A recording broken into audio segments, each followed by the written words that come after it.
The FBI Biometric Identification Award is presented to an outstanding law enforcement officer or agency for their efforts in solving major cases through use of the Next Generation Identification, or NGI system.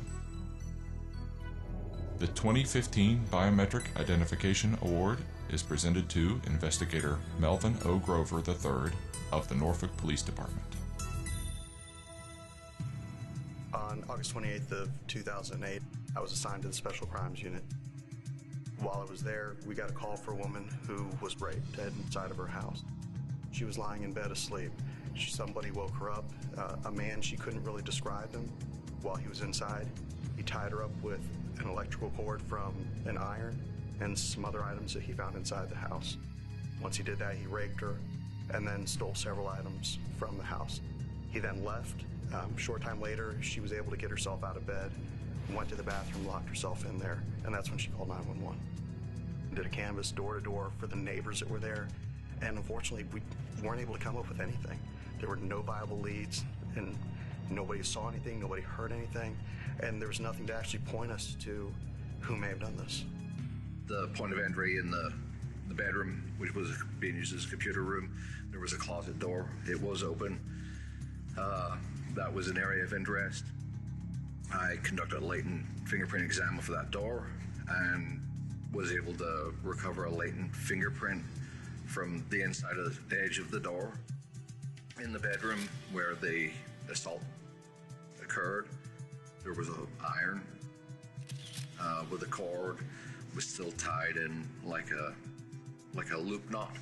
The iron had a decent surface that I could fingerprint, so I dusted the iron, and there was also a latent fingerprint recovered from the casing main body of the iron. There were print cards that were turned in by Detective Stalker. One came from the closet door, the other from the iron where the cord was used to bind the victim. Both these prints were of good quality, and both those prints belong to the same person. We entered those prints into APHIS, were unable to get any matches. There was DNA that was recovered from the scene, and there was no match in the system with that either. We had hit a dead end forensically as far as that case was concerned. About 4 weeks later, this would have been September 23rd of 2008, we got a call to go out to an address for some people that had said that they'd been held against their will and sexually assaulted. Initially, when we got the address, it was kind of a pause moment because I recognized the address. And when I got out, it was actually the same woman. She was standing there dressed in her military uniform for the Navy, and next to her was her daughter. What I first noticed is that they had tape all over them, in their hair, on their face, around their wrists, around their legs.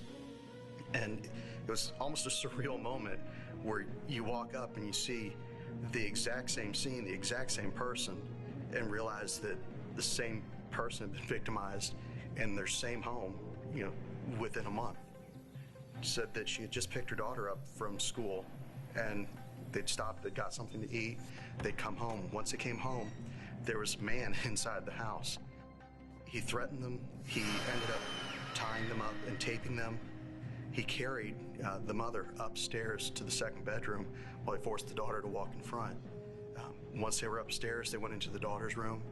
He taped them up and laid them both down on the bed, at which point he raped the daughter. Before he left, he went through the daughter's room. He found some money that was in there that was inside of a little box. He took the money, left the box, and then he left. We had another sexual assault at that same address. This time, the victims were bound with duct tape. Fingerprints were recovered from the duct tape and from a box where he had taken U.S. currency. The fingerprints that were recovered, I determined, were the same person as the prints from the scene from 1 month earlier. The fingerprint that was recovered from the box on the September attack was entered into APHIS, and we again got no results and hit a forensic dead end. In this investigation, In the beginning, talking to neighbors through canvassing, we found no one that had seen anything on either occasion. Talking to the victims, neither one of them recognized their assailant. We recovered latent prints from both scenes, placed those into the system, and did not receive any viable results. The case had gone cold. In 2010, military investigators in Kuwait were searching for a lead in the knife assault and attempted rape of a female Army officer. A later CODIS check revealed a possible match between the assault in Kuwait and the Norfolk assault. While the two cases were linked through DNA, there were no potential suspects. Leading up to 2013, the Norfolk Police Department stayed in contact with the military investigators and continued to conduct latent searches against IAFIS. At the time, law enforcement was only able to search latent fingerprints against criminal records within IAFIS. Changes were on the way, as the upcoming deployment of NGI would soon allow all retained civil records to be included in latent searches. Anticipating this change, the FBI's Latent and Forensic Support Unit contacted Detective Grover to offer a manual search of the latent prints against civil records. This search could potentially identify a suspect within the investigation. In 2013, the FBI sent us back a disc that had candidates that may match some of the prints that I had submitted through IAFIS that they had run through the civil database. I began going through those prints and found one that was a possible match.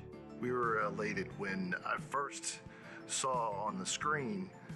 I immediately hollered for my partner to come over and look to verify that, hey, I think we've got something, and contacted the FBI. They then sent me that fingerprint card. When I got the fingerprint card, I was able to identify Armin Garcia to the print that had hit through IAFIS.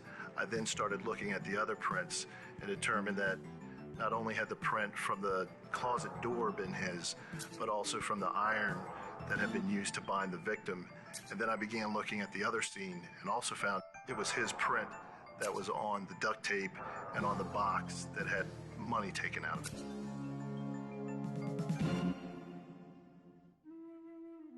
Armin Garcia had previously served as a reservist both in Norfolk and Kuwait, the location of all three attacks. As a result of Investigator Grover's identification of the suspect's prints, representatives of the Norfolk Police Department and NCIS got together to develop a strategy to locate and arrest Armin Garcia. On January 9, 2014, through a coordinated effort between Norfolk Police Department, NCIS, and authorities in New York, Armin Garcia was arrested and returned to the Commonwealth of Virginia on February 6, 2014. After we had concluded the investigation in August 2014, some 6 years after the offenses in August of 2008 and September 2008, we went to trial.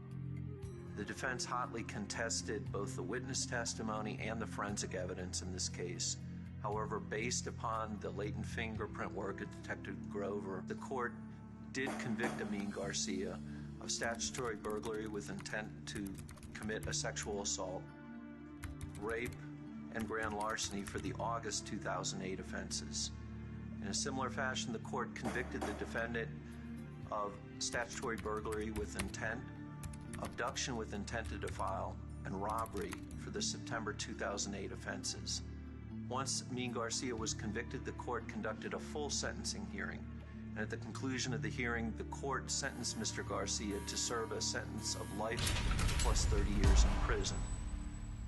Based upon the forensic evidence in this case, which led to the identification of Armin Garcia's DNA profile, he was charged in federal court with the offenses from 2010 in Kuwait, and he is pending trial at this time on those offenses.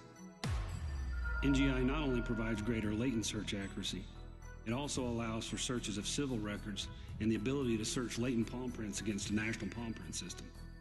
NGI also supports expanded searches of the unsolved latent file to identify suspects within previously unsolved investigations. These enhanced services have resulted in the identification of suspects in major criminal and terrorism investigations throughout the world. How many of your cases could be solved with the help of NGI? Tap into the power of NGI. To learn more about using NGI services, go to www.fbi.gov. To submit for the Biometric Identification Award, send an email to fbilatenthit@leo.gov.